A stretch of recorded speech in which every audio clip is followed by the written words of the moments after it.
Hello மக்களே, இன்றைய இந்த சுவாரஸ்யமான விளக்கத்துக்கு போறதுக்கு முன்னாடி மறக்காம அந்த சப்ஸ்கிரைப் பட்டனை அழுத்திட்டு பெல் ஐக்கானையும் ஆன் செய்திடுங்க. அப்போதான் இது போல நாங்க கொண்டு வர எந்த ஒரு முக்கியமான அப்டேட்டையும் நீங்க மிஸ் பண்ண மாட்டீங்க.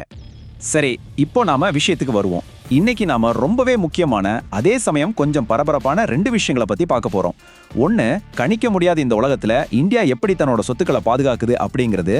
ரெண்டாவது, இந்தியாவுக்கு எதிராக பரப்பப்படுற ஒரு மிகப்பெரிய ராஜதந்திர போலி செய்தி பிரச்சாரம்.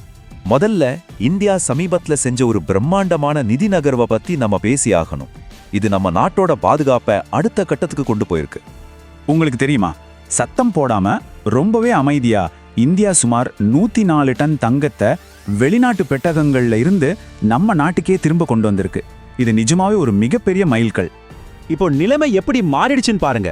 நம்ம நாட்டோட மொத்த தங்கத்துல கிட்டத்தட்ட 77%, அதாவது முக்காவாசி தங்கம் இப்போ மும்பை மற்றும் நாக்பூர்ல இருக்கிற நம்ம உள்நாட்டு பெட்டகங்கள்ல ரொம்ப பத்திரமா பூட்டி வைக்கப்பட்டிருக்கு.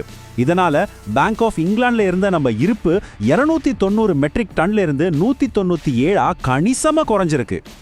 இந்த ஒரு வரலாற்று சிறப்புமிக்க நகர்வு நம்ம இந்தியாவின் அந்நிய செலவாணி இருப்பை எந்த அளவுக்கு பலப்படுத்தியிருக்கு தெரியுமா? இப்ப நம்ம கையிருப்பு 691 பில்லியன் டாலர்களை தொட்டிருக்கு.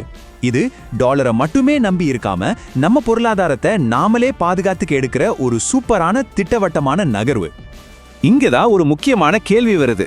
பல வருஷமா வெளிநாட்டுல இருந்த தங்கத்தை இந்தியா ஏன் திடீர்னு இப்போ உள்ள கொண்டு வரணும்? அதுவும் வல்லுநர்கள் 2026ஆம் ஆண்ட ஒரு பெரிய திருப்புமுனையா ஏன் பாக்குறாங்க? காரணம் ரொம்ப எளிமையானது, ஆனா ஆபத்தானது. நாம இப்போ வாழ்ந்துட்டு இருக்கிற உலகத்துல பொருளாதாரம் அப்படிங்கிறது ஒரு பெரிய ஆயுதமா மாறிடுச்சு. போர்னு ஒன்னு அறிவிக்காமலேயே வல்லரசுகள் வெளிநாட்டு சொத்துக்களை அப்படியே முடக்கிடுறாங்க. ஐரோப்பால ரஷ்யாவோட சொத்துக்கள் முடக்கப்பட்டதோ, ஆப்கானிஸ்தானோட தங்கம் பறிமுதல் செய்யப்பட்டதோ இதெல்லாம் நமக்கு கொடுக்குற எச்சரிக்கை தான்.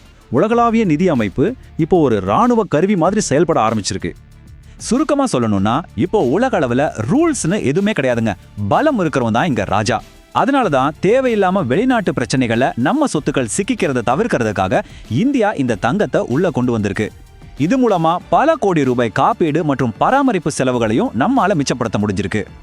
சரி, தங்க விஷயத்தை ஓரமா வைப்போம். இப்போ நாம பார்க்க போற ரெண்டாவது விஷயம், நம்ம நாட்டை பத்தி பரப்பப்படுற ஒரு பரபரப்பான வதந்தி. எப்படி நாம தற்சார்பா இருக்கிறத பொறுத்துக்க முடியாம சிலர் செயல்படுறாங்கன்னு பார்ப்போம். சமீபத்துல நீங்க கூட கேள்விப்பட்டிருக்கலாம், பிரிக்ஸ் அமைப்புல இருந்து இந்தியா வெளியேற்றப்பட போகுதுனோ, இந்தியா ஒரு அழுகிய ஆப்பிள்னோ, அதுக்கு பதிலா பாகிஸ்தான் மற்றும் துருக்கியை சேர்க்கணும்னோ சில பினாமி கணக்குகள் மூலமா ஒரு தீவிரமான பொய் பிரச்சாரம் இணையத்துல தீயா பரப்பப்பட்டு வருது. ஆனா உண்மை என்ன தெரியுமா? இது எவ்வளவு பெரிய ஒரு போலி செய்திங்கிறது ரொம்ப எளிதாவே நிரூபணம் ஆயிடுச்சு. பிரிக்ஸ்ல புதுசா ஒரு கரன்சி கொண்டு வர திட்டமே இது வரைக்கும் கிடையாதுன்னு இந்திய அரசு ரொம்ப தெளிவா சொல்லிட்டாங்க. இதுல பெரிய வேடிக்கை என்னன்னா, இந்த வருஷ பிரிக்ஸ் மாநாட்டை நடத்த போறதே நம்ம இந்தியா தான். அப்படி இருக்கப்போ எப்படி வெளியேற்றுவாங்க?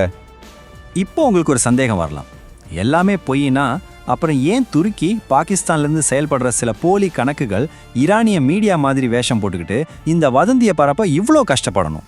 அவங்களுக்கு என்ன லாபம்? இதுக்கு பின்னாடி ஒரு பெரிய புவிசார் அரசியல் விரக்தியே இருக்குங்க.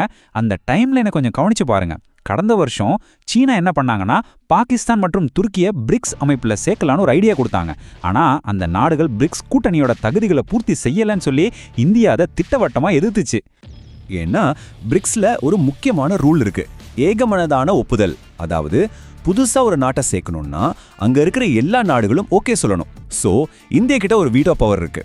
இதனால உள்ள வர முடியலேங்கிற விரக்தியில தான் வரப்போற உச்சி மாநாட்டை குழப்பணும்னு இந்தியாவை ஒரு வில்லன் மாதிரி சித்தரிக்க அந்த நாடுகளும் முயற்சி பண்ணிட்டு இருக்காங்க.